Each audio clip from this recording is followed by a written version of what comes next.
Hey,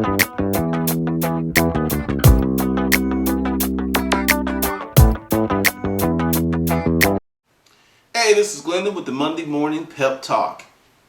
Title of this segment, Renewing Faith. One of the biggest things that you have as an entrepreneur is filling up your gas tank with hope, energy, and enthusiasm.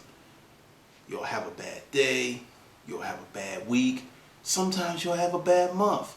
And if things are really bad, a bad quarter, or even a bad year, how do you get back to the point of enjoying what you're doing? The answer is to go back to why you do what you do. Remember what I said about having passion, energy, and enthusiasm?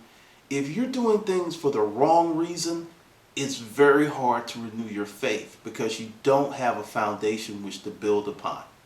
You're just kind of doing something for reasons that are not important to your soul.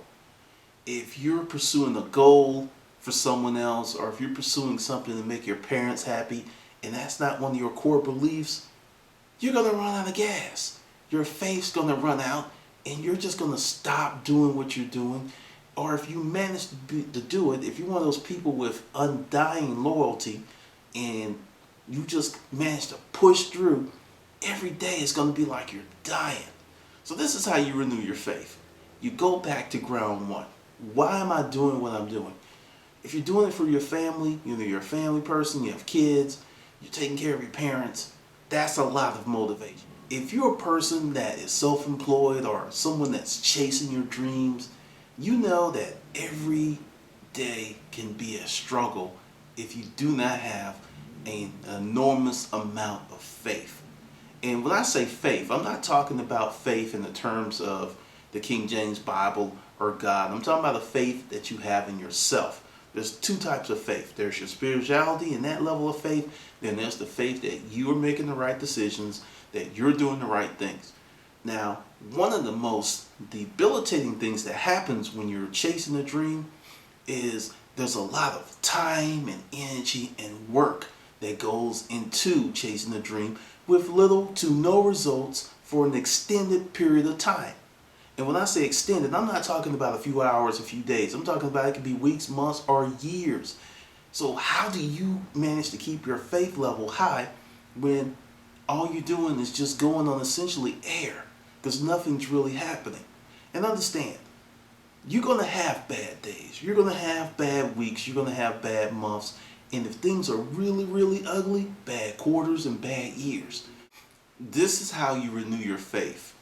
You have to get a few wins under your belt. One of the things that happens with people is they're looking for extraordinary wins, the big win, the wow factor, and these other things. When sometimes a win is just simple as a little yes from a problematic customer is enough to put a little fuel in your tank of faith. This is what you do. You're having a crappy day.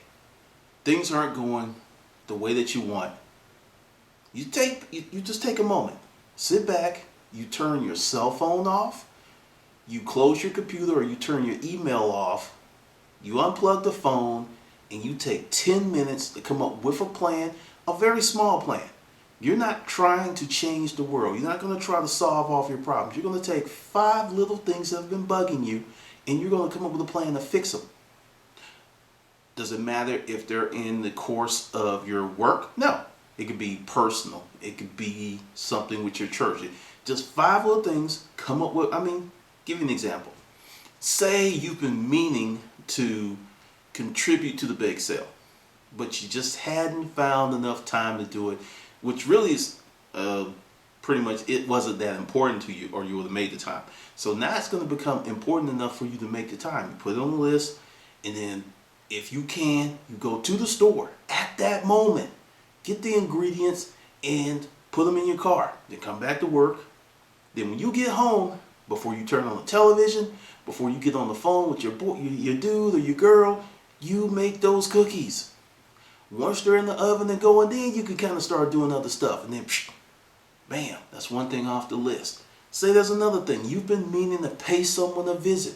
You put it on the list. You put it on your calendar. You make it happen. See, this is what you're doing when you do these small, simple things. You're formatting your brain that you're a person that can get things done. It doesn't have to be a super large thing for you to develop that mindset. Say a third thing, that you're going to go to your kids' school and just sit in the classroom for a day just to check it out. You know, not a day, say an hour, or a day if you can make it. And you create this list, and that's each time as you draw a line through those items that you put on that list, you start filling up your personal tank of faith. Because it's like, when I talk about faith in you, this is really simple, and I'm trying to make it as simple as possible. When you say, I'm going to do X, but you never do X, you're pulling down your fuel level because you're casting doubt in your own mind that you can get things done. You're doing that to yourself. To reverse the trend, start becoming a person of action and become a person that can get things done. Small steps, small steps will lead you to bigger steps. It's an old adage, it's a cliche, but you must learn to crawl before you walk. You have people who are not crawling who want to go into a full sprint on some of these things, and they haven't built that proper foundation. So take it easy, step back, and build. And when you make it a habit of becoming the person of saying, hey, I'm going to do what I say I'm going to do, then your faith becomes larger, stronger, and more robust in terms of getting things done.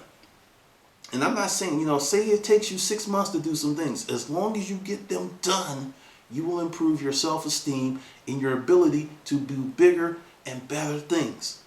All right, this is Glendon, and that's your Monday Morning Pep Talk.